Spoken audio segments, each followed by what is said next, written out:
Hello and welcome to S24 Rundown. I am Zainab Ibrahim and here is our news in brief.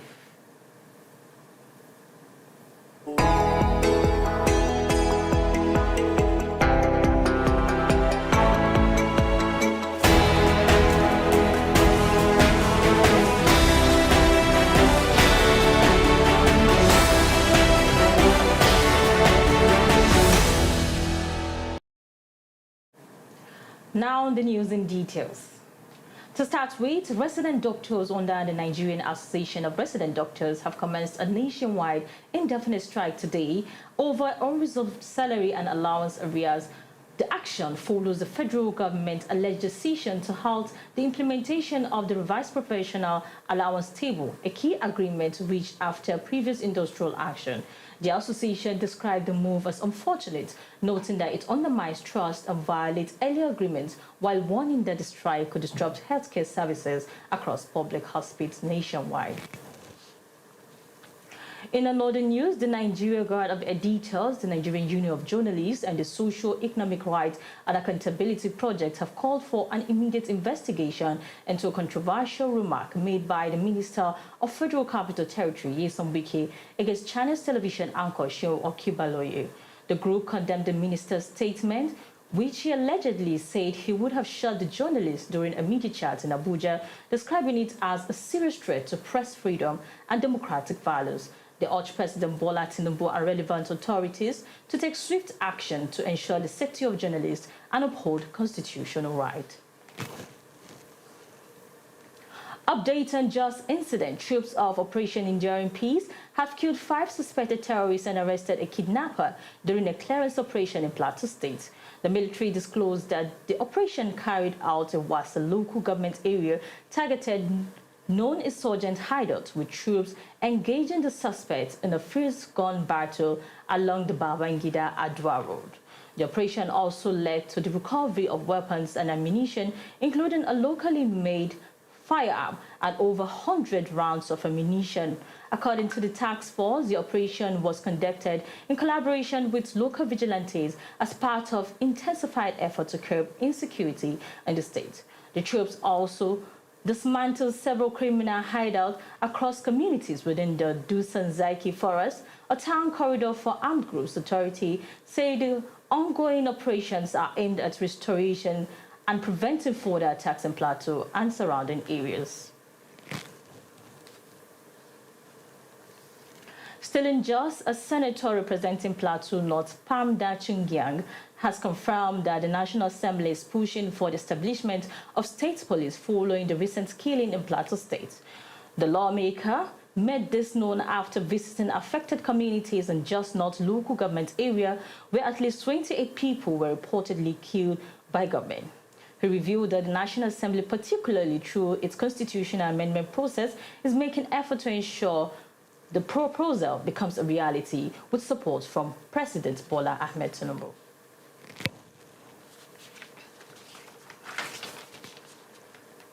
Nigeria is losing an estimated 38 million tons of food annually, making it the highest food wasting country in Africa. According to the European Union, the EU, alongside the federal government and the United Nations Industrial Development Organization, raised concern over the scale of the crisis and called for urgent action to address food waste and promote sustainable consumption and production access in the country. Speaking during the commemoration of the International Zero Waste Day in Abuja, EU Deputy Ambassador to Nigeria and ECOWAS, Zimse Vargas, noted that the food waste not only leads to loss of valuable resources such as water, energy, and labor, but also contributes significantly to climate change. On the international news, a disputed presidential decree in Cameroon has sparked widespread speculation and unverified claims that President Paul Biya may have appointed his son as vice president amid recent constitutional change, reintroducing the state the role of the vice president. On the international news, A disputed presidential decree in Cameroon has sparked widespread speculation and unverified claim that President Paul Biya may have appointed his son as vice president amidst recent constitutional changes reintroducing the role. The controversy follows the approval of a new law by Cameroon's parliament to reinstate the position of vice president, which had been abolished since 1972, with the appointee expected to assume power in the event of the president's death or incapacity. However, while the decree has fueled rumors online suggesting a possible secession plan involving Biya's son, there has been no official confirmation supporting such claims. Moving on to our next segment, which is business news with Halima Abdurov. Hello, Halima.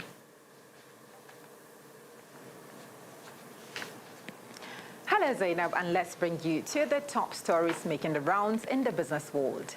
Nigeria's digital economy is facing renewed scrutiny as local companies reportedly spend about $850 million annually on foreign cloud infrastructure, raising concerns about exposure to global systemic risks.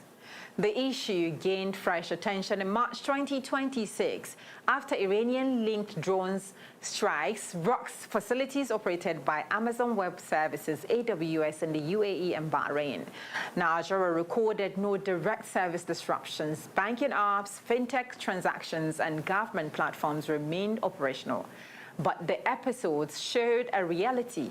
A significant share of Nigeria's digital services, from mobile payment and e-commerce to tax and passport systems, are hosted in Europe, the United States, and South Africa, with some traffic routed through the Middle East for latency efficiency.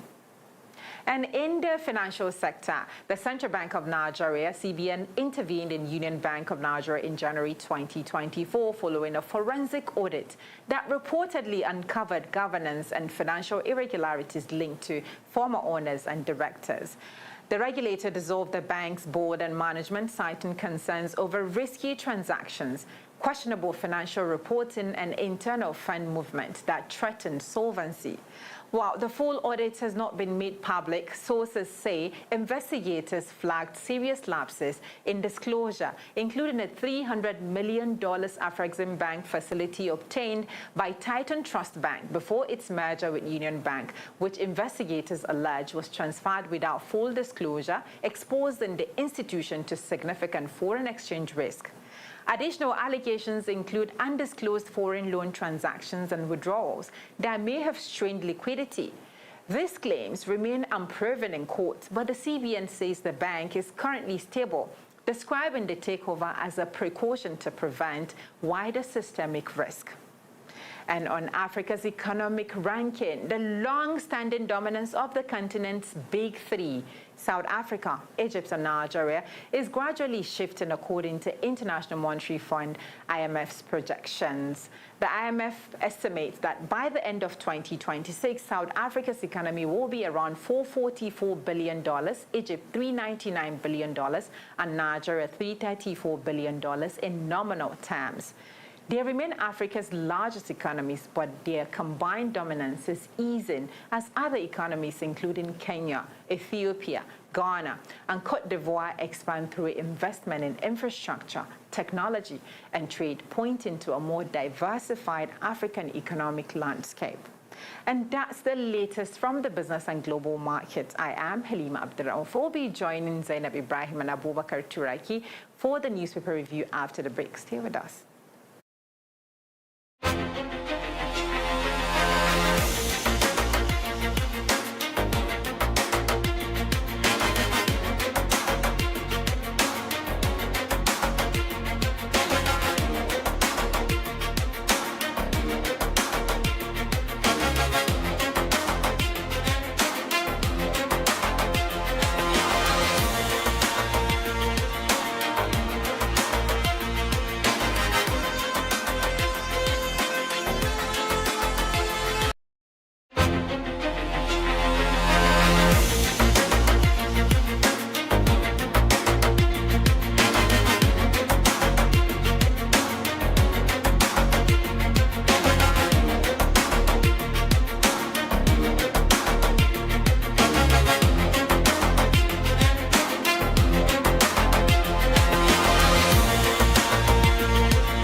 welcome back from that break, and thank you so much, Halima Abdurrauf. Up next is our newspaper review, and I'm here with Abubakar Turaki. Hello, Abubakar. Hello, Zainab. Good to see you today. Thank you, Zainab. So, moving on quickly to our newspapers. Today, we have The Punch as our first paper, and in the front page, it says federal government budget 135 billion naira for 2027 election lawsuits. So, such a huge amount for an upcoming lawsuit issue.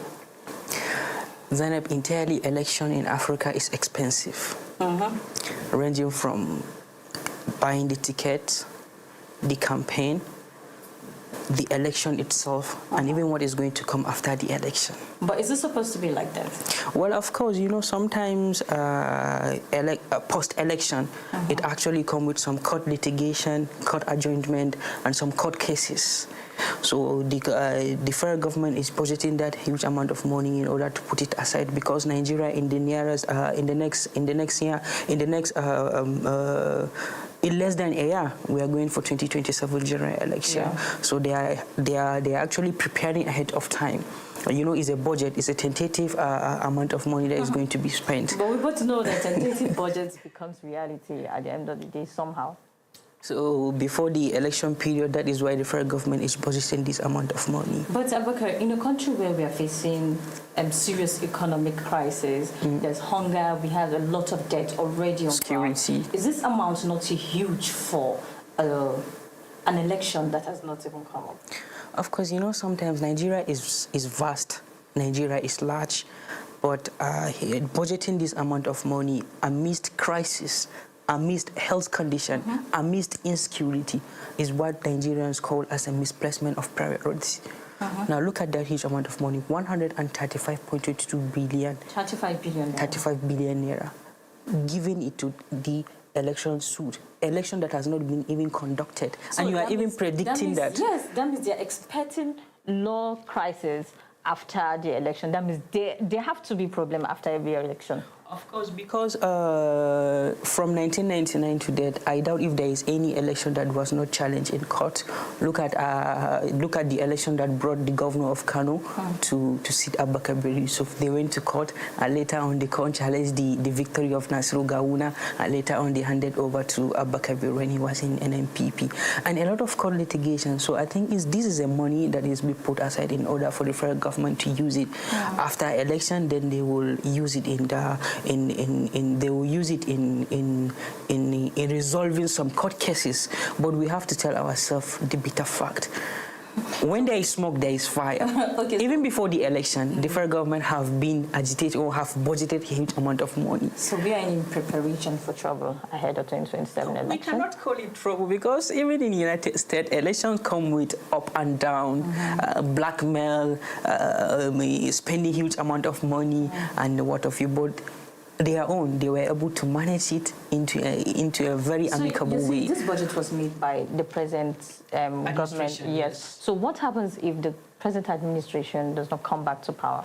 Well, this is continuity. Government is all about continuity. Yeah, and government is all about continuity. Aspects like this, when it has to do with money. You know, important process. Sometimes, you know, as a human being, you can't take yourself away from morbid and rapacious tendency of interest.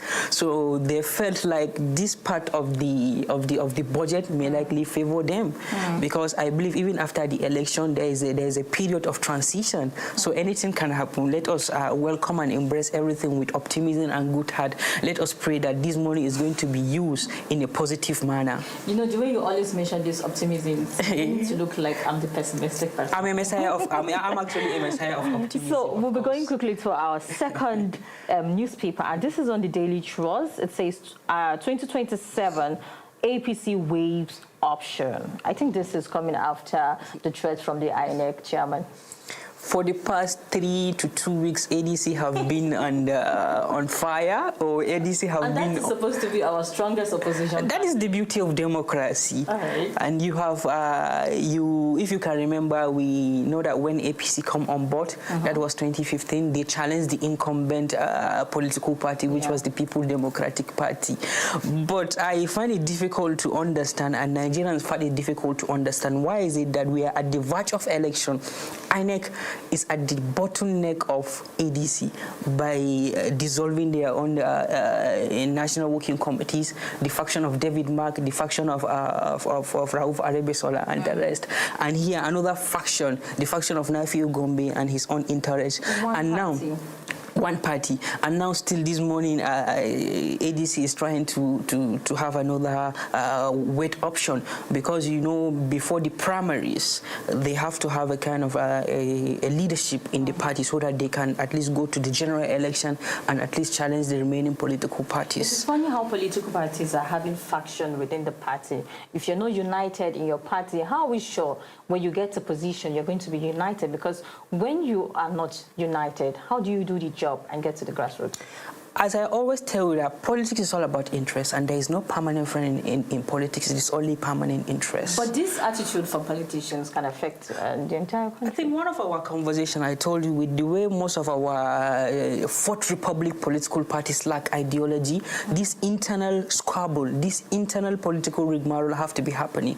We know that the strong opposition party then was PDP. It has its own faction, it has its own internal squabble, and now ADC is coming and is getting momentum from Nigerians. From Kado, you're already divided. You see, the internal conflict and the internal politicking that is taking place in most of the Fourth Republic political parties is going to be of grace from God Almighty for them to amicably reunify their own interests. Before you even assume the mantle of leadership, you don't even have most of the seat, but you are here having some internal squabble, some internal conflict. How do you expect, if you come to power, how will you be able to manage the population over 200 and how many million people? And it seems from ADC, Atiku is already taking steps. In as much as they are having these issues from INEC, it seems like Atiku is totally away from the larger issue. He's taking steps towards being widely recognized also. It may be very difficult for him the way he's just doing some political permutation from the former vice president. Away from Nigeria. Away from Nigeria. You know, sometimes we get our independent, but at least we are still paying allegiance to the Western people.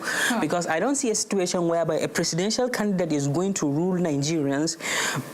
Before the election, he will run to Chatham House, go and give his own blueprint. Why don't you go to Ario House in Kaduna? But we don't know if he's a presidential candidate yet. Of course we don't know, because the ADC haven't decided. I think on the 14th of this month, they are going to have their own national party congress. By then they will outline their own blueprint, where they are going to zone their presidency. Is it in the south? Is it in the north? And how much is going to be their own ticket? We seriously look forward to that. Of course. Now, rounding up, still on the Daily Trust front page, just below. So today we are celebrating World Health Day. But it's so sad that World Health Day is coming with this headline from the Daily Trust as funding gap persists amidst fresh workers' strike. Medical doctors are going for strike. This is now becoming a tradition in Nigeria. Let me borrow from the word of, I think, Abdulkadir Saleh. He said that strike is the only language African leaders understand. But is that not becoming an old tradition? Because that is the only language they understand. Strike is no longer forthcoming. Do you know what it takes before an institution venture into a strike? We have seen how ASU went on strike. We have seen how National Union of Teachers went on strike. And now we have seen the Association of Resident Doctors are now in strike. So it has become a tradition to most African leaders. It's now becoming archaic. It's now looking like the government are not really listening to this striking. And the aftermath of doctor strike is a closure of healthcare. But the people in power are not even patronizing this healthcare. The side effects still come back to the less privileged.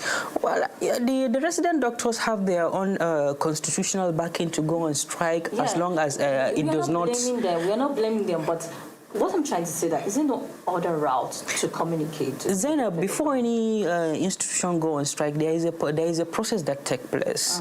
A lot of politicking take place, but it seems like our leaders seems not to listen to the process they went through. That is, if you see an organization or an institution going on strike, that is the only hope for them, because they wrote to the several people before they went on this strike. And now look at it. I saw the news and they were actually complaining about on their own entitlement. Yes. The conducive work of agreement. There was some agreement. And they were not fulfilled. I think there is a budget declaration. They said that every budget they are going to allocate at least 15% of every budget into the health sector. But along the way, I saw it. They said that they are not allocating up to even 1/3 of that. The healthcare is one of the very important sectors. It's very, very important. It's very, very important. But if promises are made and they are not, it's very sad. But we see on news every day that budgets are made for what we citizens we call irrelevant. Look at now what the government actually budgeted for the election. Ahead of 2027. Because that is a priority. Of course, that's a priority. I remember in most of our analysis, I used to reflect you back and remind you, like, yesterday we had that conversation that if you need healthcare, you need to take yourself to the private clinic. And I also remind you that... it's funny, but it's actually sad. Boy, I want to plead with the resident doctors that they should please remember that the life of Nigerians is at risk. There are many pregnant women, they are at the verge of delivery. There are many people that are that they are actually sick and they needed that medical attention. True, but the medical doctors too also have families they're catering for, and if they're not sane enough, they will not be able to treat pregnant women. But I think let us just be realistic with ourselves. Yes. The health sector is a little bit attractive than the educational sector, because if you look at the remuneration of health workers, at least it's a little bit far ahead of those that are in the educational sector. The workload on the health sector cannot be compared to that of this is not a topic of argument. So we'll have that conversation maybe outside the studio. But now we'll be rounding up on our newspaper review, so we can move to the next segment, which is our S24 report, which will be coming to you after the break.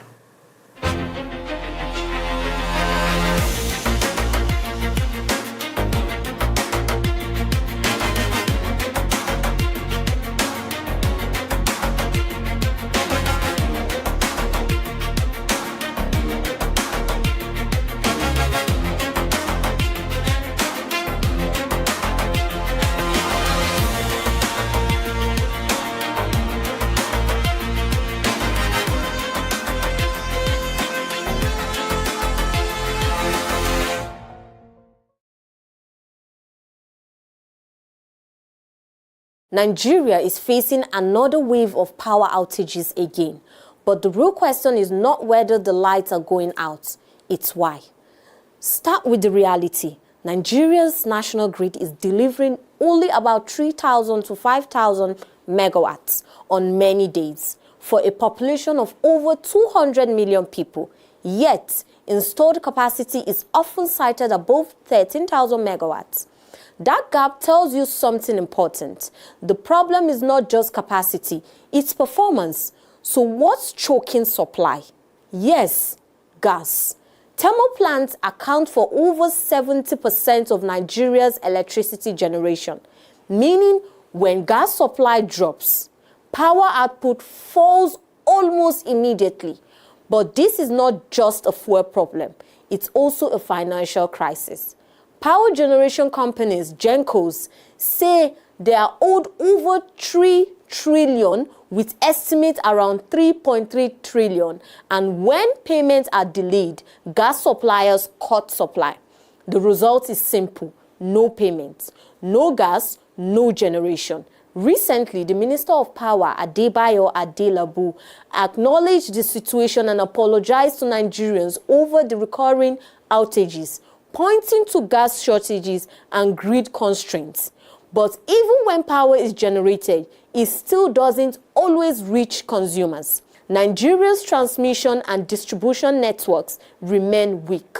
with aging infrastructure, limited grid capacity, and frequent instability. The grid itself has a history of disturbances, forcing operators to implement load shedding just to prevent total system collapse. There are also significant losses from poor metering, inefficiency, and electricity theft, meaning not all generated power gets delivered. So what Nigerians are experiencing is not one problem, it's a chain reaction. Debt leads to gas shortages, which leads to low generation, which meets weak infrastructure and results in outages. The government continues to push reforms, from tariff adjustments to efforts aimed at improving the sector. But experts say solving this crisis requires more than just increasing supply. It means fixing the system itself, from payments and infrastructure to energy diversification. Because until that happens, Nigeria's power problem may not just be a shortage, but a system still struggling to work.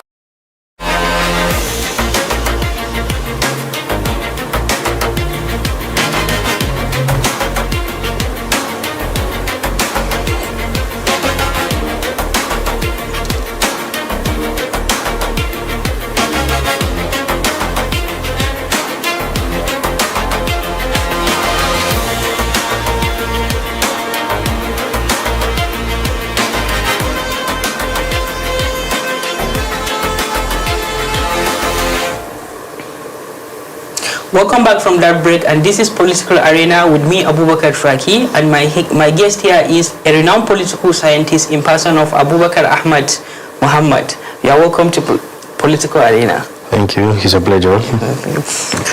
So, as a political scientist, looking at the political permutation that is currently going on, the political movement and consultation ahead of 2027, with the ADC resurfacing as one of the strong opposition party in Nigeria, in your own thoughts, what are your projections ahead of 2027 elections? Well, my projection in respect of 2027 election, I think so far so good.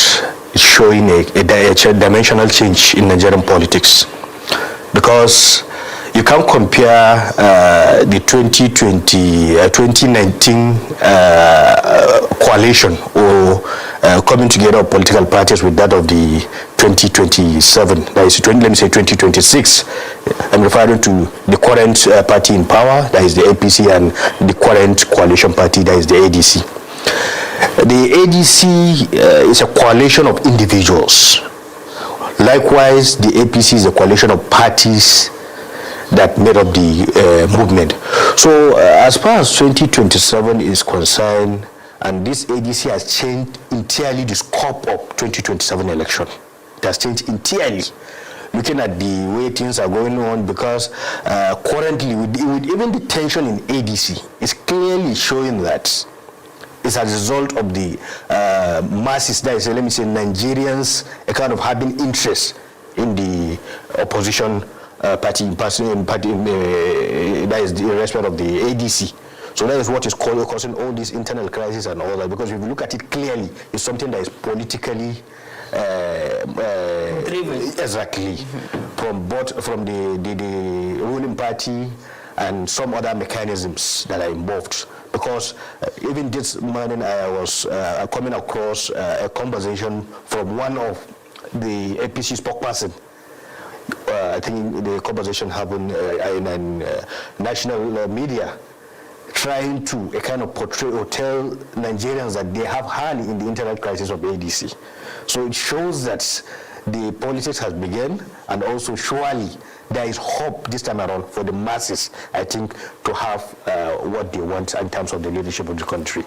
Okay, party cross-carpeting is sometimes unavoidable. Yeah. Whenever it is election period. Exactly. We have seen massive politicians decamping from party A to party B, from party B to party C. Exactly. Still on the ADC. ADC have actually gathered a lot of prominent politicians in their own party. Yeah. The likes of former Vice President the likes of Atiku Abubakar, the likes of Peter Obi, Exactly. the likes of Amechi, and many more. Exactly.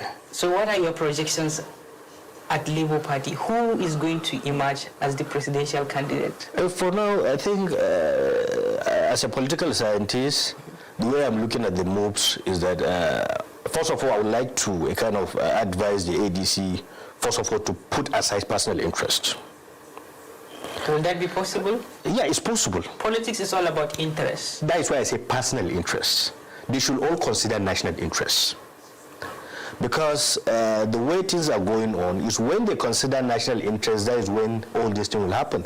Because this thing has happened in 2023, where some coalition come together. In fact, it happens since from 2019, when the same APC, after the coalition, after primaries, a lot of people went out of the party, simply because maybe they are not being favored or so.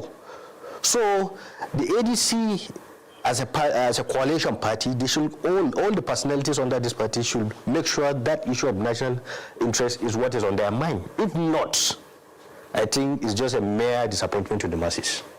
But looking at the way Malam Nasir El-Rufai is facing a series of trial, don't you think that Malam Nasir pulling out of ADC may likely be a shock that actually been his presence in the party actually give the party more momentum? But now Malam Nasir is not partaking in the activity. What is your thought on that? To me, looking at it politically, what is happening to Malam Nasir El-Rufai is adding more advantage to the party. How? Because all the accusation was on the government and it's political. The trial has nothing to do with the kind of, let me say, even though there may be some element of what they are accusing him of, but looking at the way things are, it's political. Because looking at scenarios of his own political colleagues, if I can cite an example with Yahya Bello and co., their own allegation is far, far, far different from Malam Nasir El-Rufai. But why is Malam Nasir El-Rufai on target? Was Yahya Bello detained for all this while? Why? So it means that there is an issue, there is issue of politics, of which that particular political involvement in the matter, that is what is creating, that is what is making ADC to have more advantage when it comes to the political ground now. But Yahya Bello was one time a governor, and Malam Nasir was one time a minister and also a governor at the same times. I'm talking about the weight of the allegation. Don't you think that maybe it's just a massive allegation starting when he even joined the active politics? What has been revealed there is an immunity. What has been revealed to the public, that of Yahya Bello is far, far, far more than that of Nasir El-Rufai. Unless if there is something hidden that they do not make it public to Nigerians. Okay, going forward, youth participation in politics. Youth have been subjected to data boys. Yeah.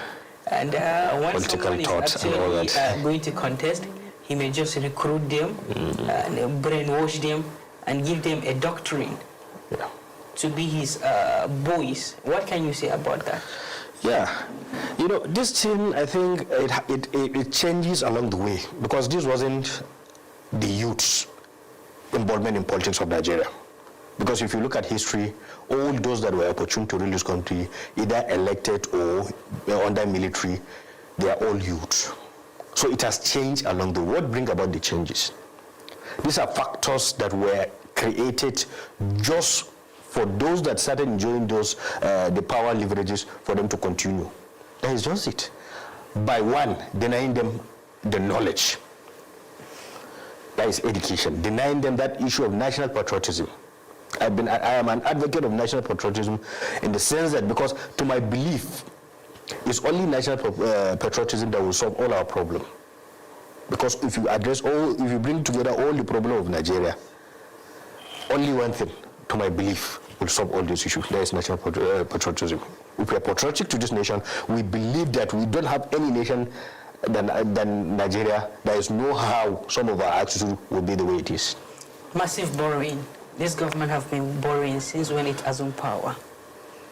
And most of the borrowing are actually channeled into creating welfarism for the political elites.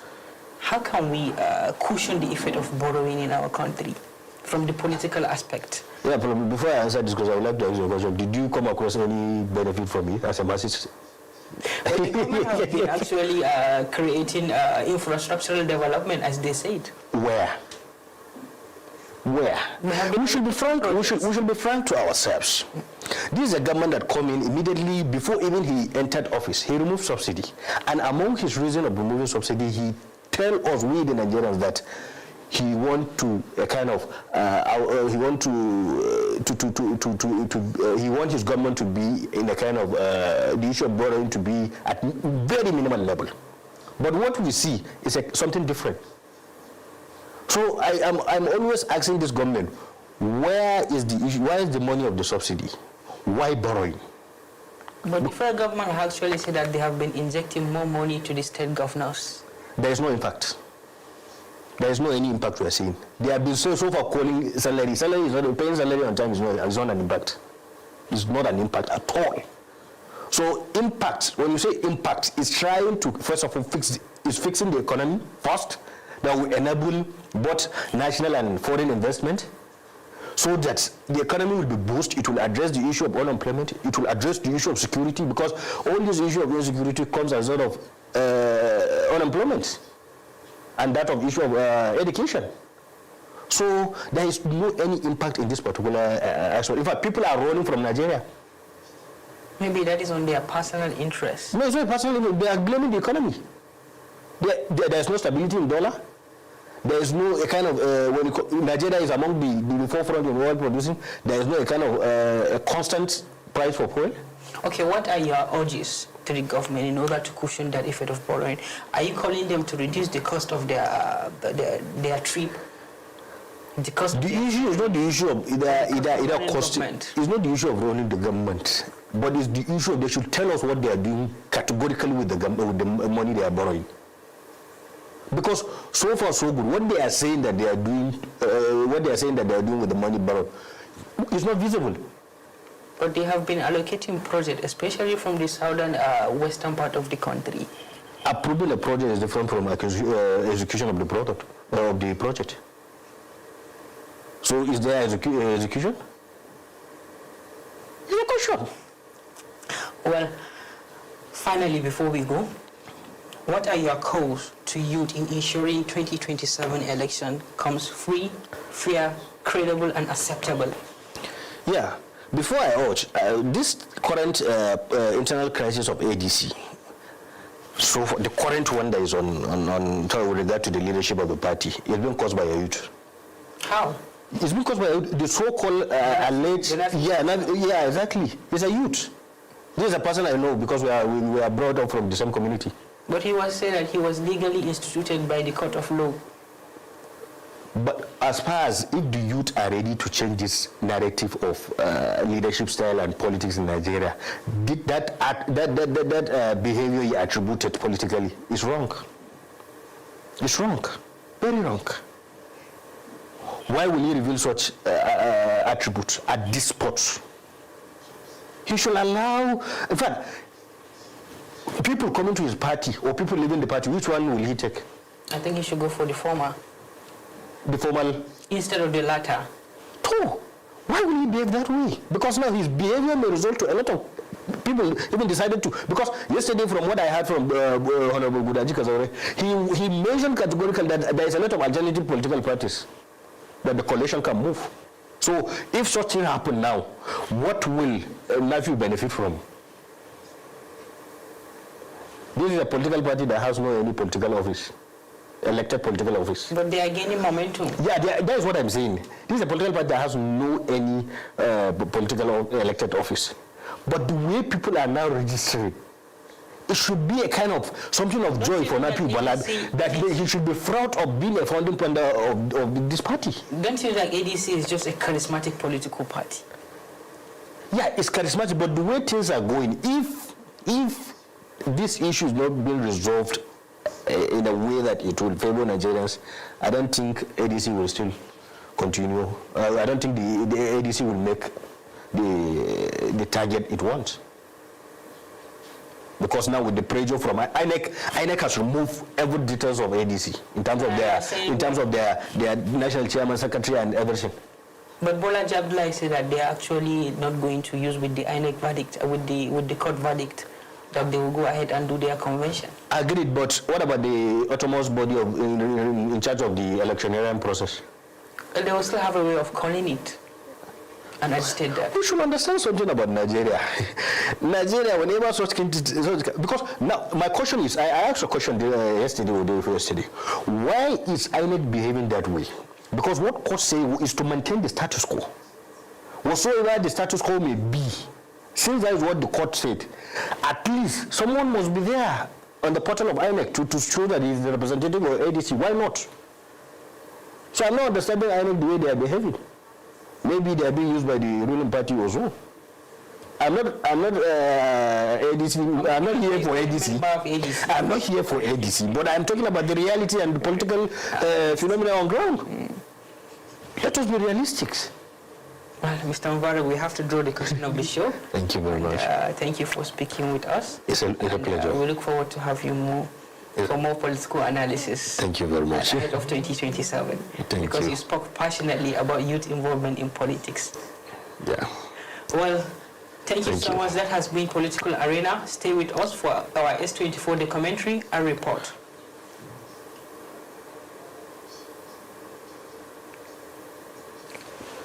Alhamdulillah.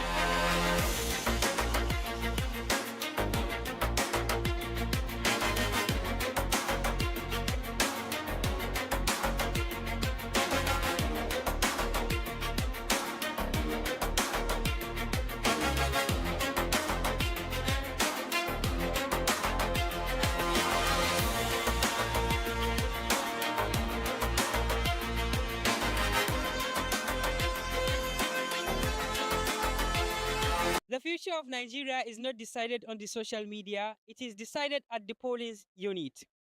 Nigeria is 1 year away to 2027 general election. Today, S24 is on the street to ask Nigerians a simple question, but a very important one. Do Nigerians have a voter's card, and does their votes really count? Let's find out from the people. As a Nigerian, I have what they call franchise. So I have to assign my franchise to have my card to vote who I want to vote. Yes, there's nothing that's going to stop me from voting. I will vote. I didn't care to register is because the government of our country has been promising on promising. 4 years after to revive the economy of our country, it still failed. And to end the insurgency, kidnapping and banditry, up to that is disturbing us. That's why I don't care to get PBC. I really start to get the voter card because of the election of Nigeria. I believe in my vote in the count for Nigeria. What I was getting from voter card is to know your rights. And secondly, you choose your right candidates. Well, why I'm more willing to vote to something? It's because of Tinubu. I'm voting for him because he's a man of his words. He has given me his point. Please get your voter's card. Vote wisely. My fellow Nigerians, I want to advise you, go for your permanent PVC, vote for your conscience, vote your right, vote is your right, and your vote will count. You heard from many Nigerians that most of them have their permanent voters cards, and many of them believe that their votes will be counted in the forthcoming 2027 general elections. Welcome back from that documentary. Now to technology, innovation, and digital world with me, Aisha Muhammad. Here's what's shaping ICT from Nigeria to the global stage. OPE showcases smart business solutions. Fintech giant OPE is turning head at the Nigerian Agro-Food 2026 Expo, unveiling innovative solutions designed to support small and medium enterprises in the agricultural sector. The showcase highlights OPE's integration of digital payments, data analytics, and smart business tools aimed at driving efficiency and profitability for local businesses. From private sector innovation to public sector IT governance, NITDA takes control of NGEA infrastructure. The National Information Technology Development Agency, NITDA, has officially assumed responsibility for the Nigerian Government Enterprise Architecture Platform, NGEA, in partnership with Korea International Cooperation Agency, KOICA. NITDA plans to strengthen IT governance across the public sector, ensuring efficiency, data security, and alignment with global best practices. Still in Nigeria, a new initiative is boosting women in tech. Webfiler launches Women in AI Fellowship. The Webfiler Digital Skills of All initiative has opened its second cohort of the AI Engineering Fellowship, targeting 20 young women. The program equips participants with hands-on AI and data science skills, aiming to increase female representation in Nigeria's growing digital economy. From local initiatives to Africa-wide investment in tech startups, EIB Global invests $46 million in Africa startups. European Investment Bank Global has committed $46 million to Speed Invest, targeting early and growth stage startups across Nigeria, Kenya, South Africa, and Egypt. The move aims to accelerate innovation, support job creation, and strengthen Africa's tech ecosystem. Meanwhile, technology is also transforming education across the continent. Africa EdTech boom drives student mobility. Report shows Africa's EdTech sector is experiencing rapid growth, using AI-powered platform to connect students with international education opportunities. The trend is enabling remote learning, scholarship, and digital classroom experiencing, fueling student mobility and access to quality education. From Africa to the global stage, big developments are taking place in AI and health funding. Anthropic targets $30 billion revenue with TPU deal. US-based AI company Anthropic has signed a major chip supply deal with Google and Broadcom, aiming to power its AI expansion and target $30 billion in revenue. The partnership reflects a growing race in AI infrastructure and cloud-based processing power globally. And finally, global health technology faces funding concerns.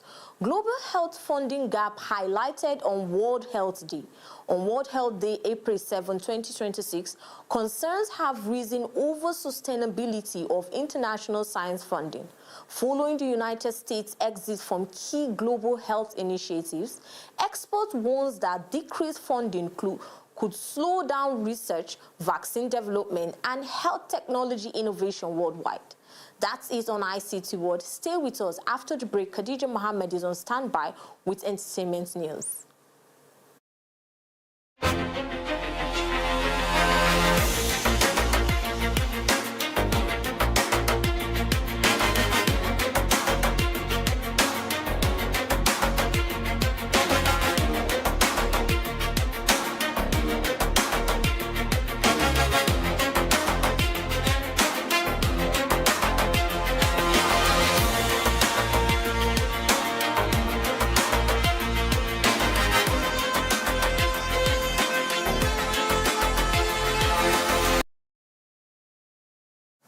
Hello and welcome back from the break. Thank you, Aisha.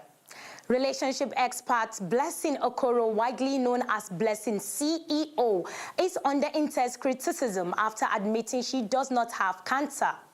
This comes after earlier claims that she was battling stage 4 cancer, statements that drew sympathy from followers before being revealed as untrue. The development has triggered outrage online, with many accusing her of misleading the public on a sensitive health issue, while others are calling for accountability. Meanwhile, on April 5th, the Nigerian superstar wrapped his European tour leg at the 13,000-plus capacity venue in Barcelona, marking the first arena headline by an Afrobeat artist in Spain. Post shows Sheila Ebana, mother of the FC Barcelona's Lamine Yamal, gifted him a signed jersey with her son's name and number 10. While he also met defender Alejandro Balde backstage, fans raved about the electric vibe. And now, Davido heads to Coachella on 11th and 18th of April as the only Nigerian act on the lineup. Meanwhile, the Nigerian Afrobeat sensation Omale has officially released his much-anticipated second studio album, Clarity of Mind. The 12-track project, which dropped on April 3rd, 2026, blend introspective lyrics with Afrobeat and Afrofusion sounds. Before the full album launch, Omale teased fans with his single that paved the way, quickly climbing to the top of streaming charts across Africa and beyond. The Northern Nigerian rap star DJ AB is once again in the spotlight as anticipation builds around his upcoming project. The artist recently set social media buzzing after announcing a new extended play titled Big Energy, expected to drop in 2026. And finally, on the international space, American rapper Cardi B is speaking out after her credit card was allegedly stolen and used in a high-value spending spree in the United States. Reports indicate that the incident occurred in Bergen County, where 4 unidentified men reportedly gained access to the card from her purse. And that brings us to today's entertainment update. Stay tuned for our next segment after the break.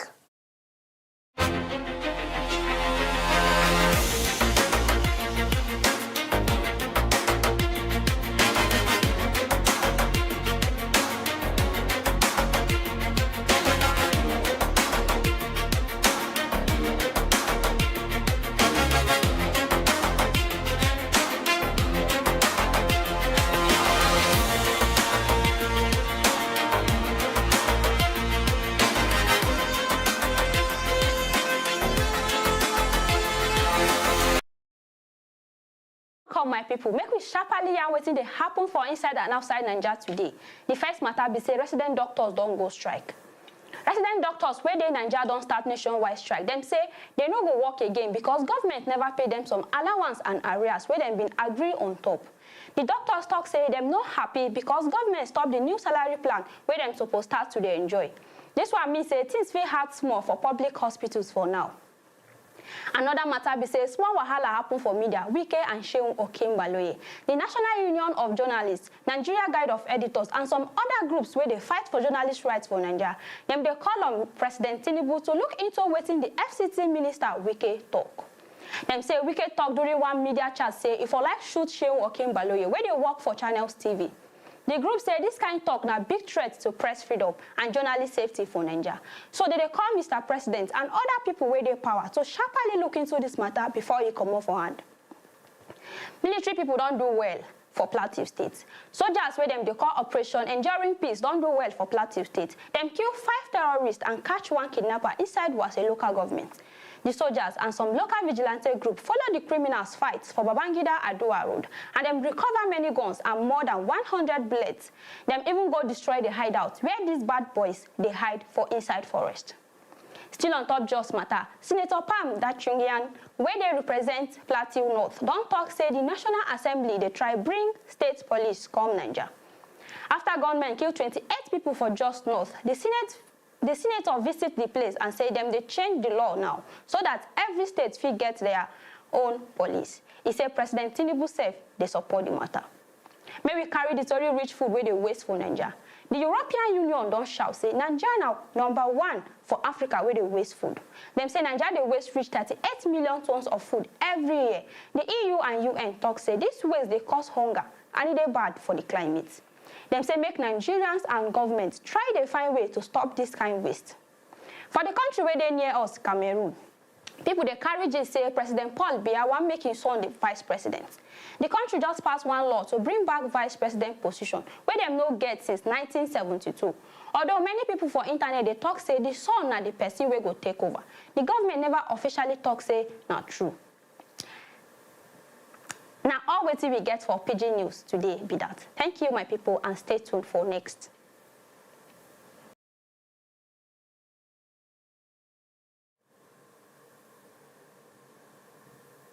Thank you so much, Sidika Yusuf, for that version of our news. I think with this, we've come to the end of S24 News Rundown. Please do join us tomorrow, same time, as you follow us on all our social media platforms at S24 Television. My name is Zainab Ibrahim.